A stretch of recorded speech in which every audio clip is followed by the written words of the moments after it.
I'm Brad Hennebert. I'm the CPA. I'm the owner of Premier Tax CPAs. Been doing taxes since 1992, and we're a full-service CPA firm here in Westerville, Ohio.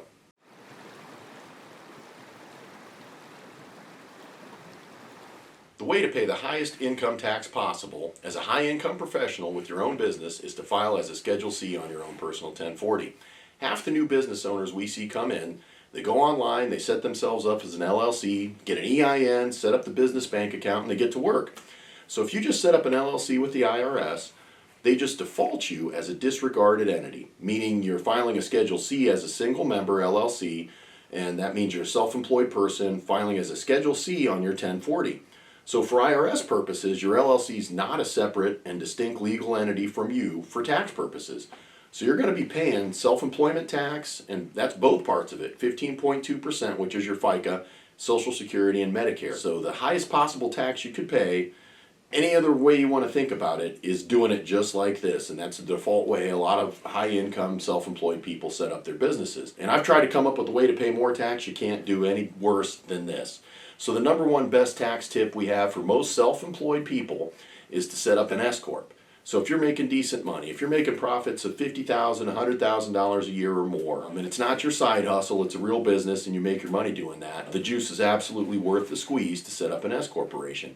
Is it going to be worth it for you? Pull out your tax return from last year. Look at Schedule 2, Line 4 of your last year's tax return, and that's your self-employment tax.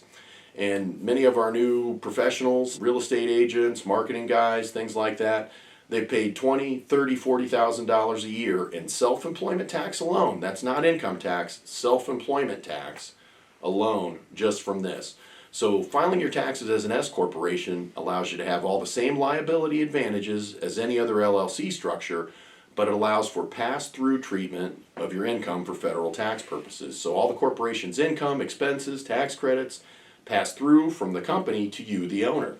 So for example, a real estate agent client of ours had net profit on her real estate sales of $135,000. That was 2 years ago. And her income tax was $25,199. She was a new client to us. But her self-employment tax was $19,075. So she had $25,000, $19,000, $44,000 in total tax on an income of $135,000, which is horrible. So self-employment taxes are awful, but you can avoid a lot of them. You can avoid a lot of them legally. So for instance, the wage limit in 21, which was the year she came in, the Social Security withholding limit was $142,800, meaning the most you would pay for Social Security portion of your self-employment tax that year was $17,707.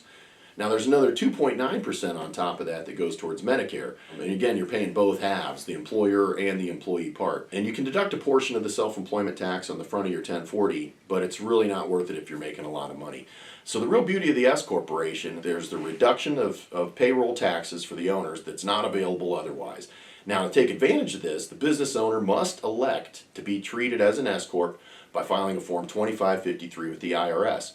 And I recommend you have a competent business accountant do it or an attorney do it. Honestly, I don't think I've ever seen a taxpayer do theirs correctly when they've tried to do it. Let's say, for example, you're a real estate agent, you had $100,000 in net income, okay, from your real estate activity, that's selling houses. And that's after your expenses, your profits are $100,000. In this example, let's say everything is the same. You have one real estate agent, $100,000 in income as an S corp.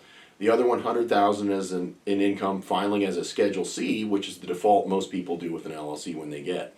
Okay, so for the S corp, we're going to pay you that $100,000 in two ways. You're going to take distributions of $65,000 and pay yourself a W-2 of $35,000, and on Schedule C, it's just $100,000 you're going to take out. Okay, filing a Schedule C, your tax liability is going to be $27,872. Okay, now if you did the S corp, it's going to be $20,502.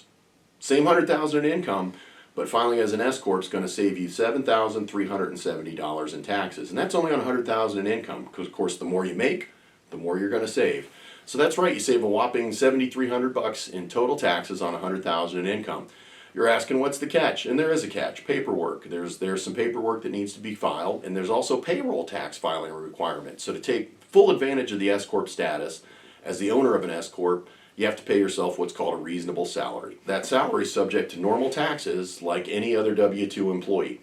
However, the profits you receive on top of that normal salary are taxed as distributions. Those distributions are not subject to that 15.2% self-employment tax. That's key. That's where the money is. That's where you can save it. It's that 15.2% of self-employment tax. Now notice your total income is going to be the same as if you had a Schedule C or an S corporation, but it's the allocation of that tax that's different. Okay, in both cases you made $100,000. With the S corp, you just save a lot of money. Now we're going to go into the weeds a little bit on the mechanics of it. And you can pay a small price to go to a local tax expert and set this up. I recommend you do that. Most accountants will charge you $500 to $1,000. Most business attorneys probably about the same. And what you want to do is tell them, hey, I want to be an S corp, save thousands of dollars, help me set it up. And they should be able to walk you through that of how it works.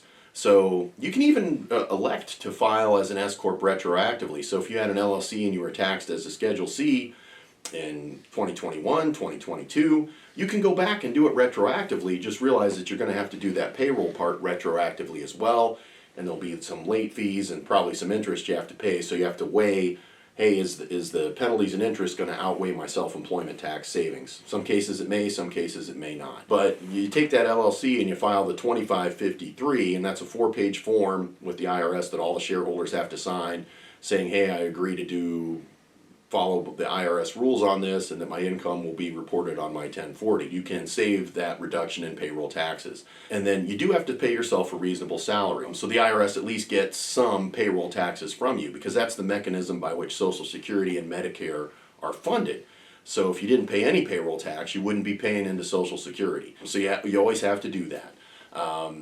So the IRS has a reasonable salary guideline for every kind of business, that you look at what the median hourly wage for people in that profession, in that zip code, get paid, and you should really try to keep your salary within that. So if you're a dentist, or if you're a doctor and you want to make your salary $10,000 because you only want to pay that much in payroll tax, you're going to have a problem. It's going to be a reasonable salary. And then if your profits way exceed that, that's fine, as long as you pay that median reasonable salary for your profession. And there's a much more elaborate matrix of criteria that the IRS would look at if they wanted to audit you. My rule of thumb for our clients is, hey, make sure it's a reasonable salary that you would pay somebody to do that job. Not to own the business and have the years of experience and all the contacts you have, but someone to do that job. It's got to be reasonable. So as long as the money that you bring into the company is based on the results of your personal efforts, so you doing work, providing personal service, you're going to have to pay that reasonable salary.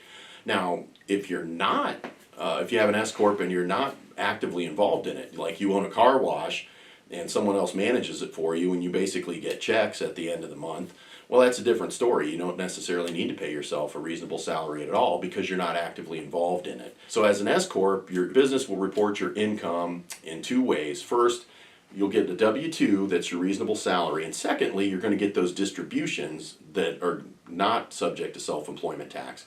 Okay, and that's going to be reported on a Form K-1 that's part of your S corp return. And you want to have an accountant file your corporate tax return for you. It's not something I recommend most people get into.